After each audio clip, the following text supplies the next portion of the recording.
अस्सलाम वालेकुम क्लास।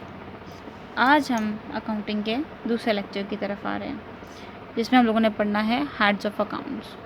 कि हेड्स ऑफ अकाउंट जाने से पहले हम जरा प्रीवियस लेक्चर को रिवाइज कर लेते हैं।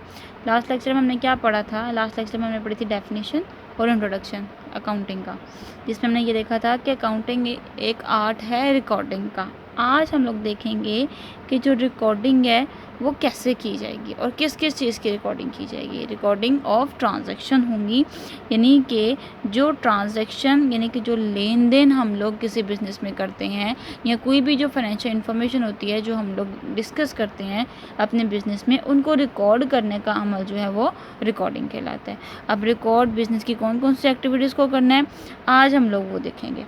मैंने आपको कल बताया था कि हम लोग क्लासीफाइंग कर लेते हैं और जो भी हम लोग ट्रांजैक्शन या जो भी कारोबार में एक्टिविटी कर लेते हैं हम उसको एक टाइटल दे देते हैं, यानी डिफरेंट किस्म के टाइटल। जैसे कैश है तो कैश को एक टाइटल दे दिया, अगर हमने एक्सपेंस किया है तो एक्सपेंस को टाइटल दे दिया। एक्सपेंस मतलब कि हमने बिल पे किया है या हम लोगों ने जो है परचेजेस कोई चीज़ ख़रीदी है या हमने कोई भी ख़र्चा किया है तो हम उनको डिफरेंट टाइटल दे देते हैं। उन टाइटल को हम लोग अकाउंट्स कहेंगे।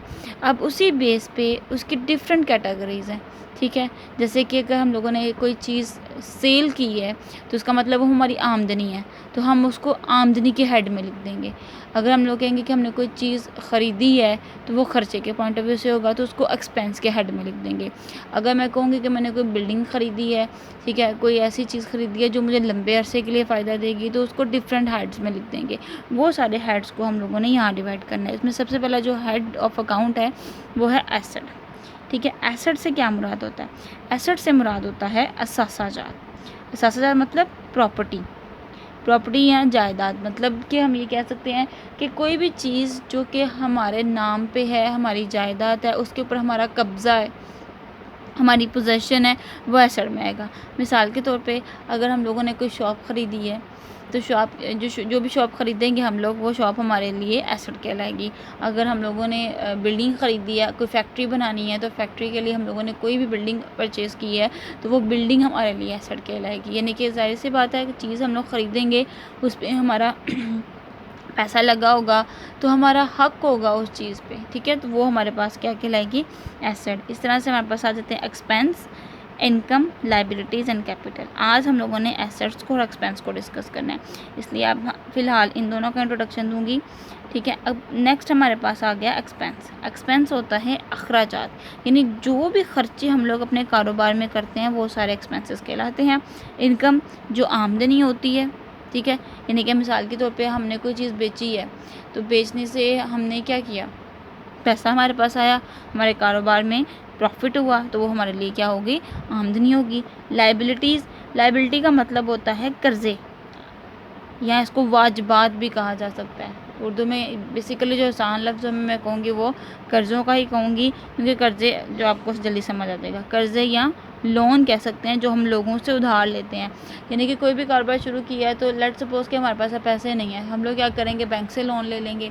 हम लोग किसी जगह से, किसी फ्रेंड से या किसी भी इंसान से या दोस्त से जो है वो लोन ले लेंगे, ठीक है, तो वो हमारा लाइबिलिटीज़ के डिपार्टमेंट में आ जाएगा, लाइबिलिटीज़ के हेड में आ जाएगा। लास्ट हमारे पास है कैपिटल। कैपिटल से मुराद होता है हमारा सरमाया, यानी कि वो पैसा जो हम लोग कारोबार में लगाते हैं, ठीक है, वो हमारे पास कहलाता है सरमाया। मिसाल के तौर पे अगर हमने कोई शॉप बनाई है, उस पर हमने शॉप ख़रीदी है तो सारा पैसा लगाया है, उसमें हम लोगों ने स्टॉक रखा है, वो माल हम लोगों ने जब बेचना है वो रखा है, ठीक है। अब वो जितना भी पैसा हमने कारोबार में लगाया है वो सरमाया कहलाएगा। यानी कि हम इसमें ये कह सकते हैं कि मुनाफा कमाने के लिए हम लोग पैसा जो कारोबार में लगाते हैं वो हमारे पास कैपिटल कहलाता है। अब हम लोग आते हैं एसेट्स की डिटेल की तरफ। उर्दू में मैंने इसकी डेफिनेशन लिखी है, फ़िलहाल आप उर्दू में इसको समझें, ठीक है, फिर बाद में आपने इसकी डेफिनेशन इंग्लिश में भी याद करनी है। उर्दू में क्या है? वो ज़राए जो अपनी कदर रखते हों और मुस्तकबिल में हमें फ़ायदा देते हों। यानी अपनी कदर मतलब कि उनकी कोई वैल्यू हो।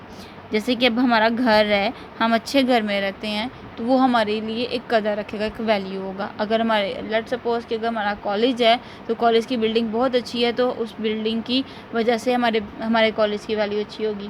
अगर हमने हॉस्पिटल ओपन किया है तो हॉस्पिटल की इमारत या बिल्डिंग या कोई भी चीज़ है जो बहुत अच्छी होगी, तो उससे हमारे बिज़नेस की क्या बढ़ेगी, वैल्यू बढ़ेगी। ठीक है, तो इसलिए हम ये बात करेंगे कि एसेट वो चीज़ है जो कि कदर रखता हो और मुस्तकबिल में हमें फ़ायदा रहे।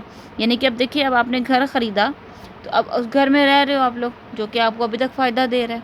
कोई भी चीज़ हम लोग ख़रीदते हैं वो अपने फ़ायदे के लिए ख़रीदते हैं कि आने वाले वक्त में इस चीज़ से हमें फ़ायदा होगा, तो वो हमारे लिए क्या कहलाएगी, एसेट कहलाएगी।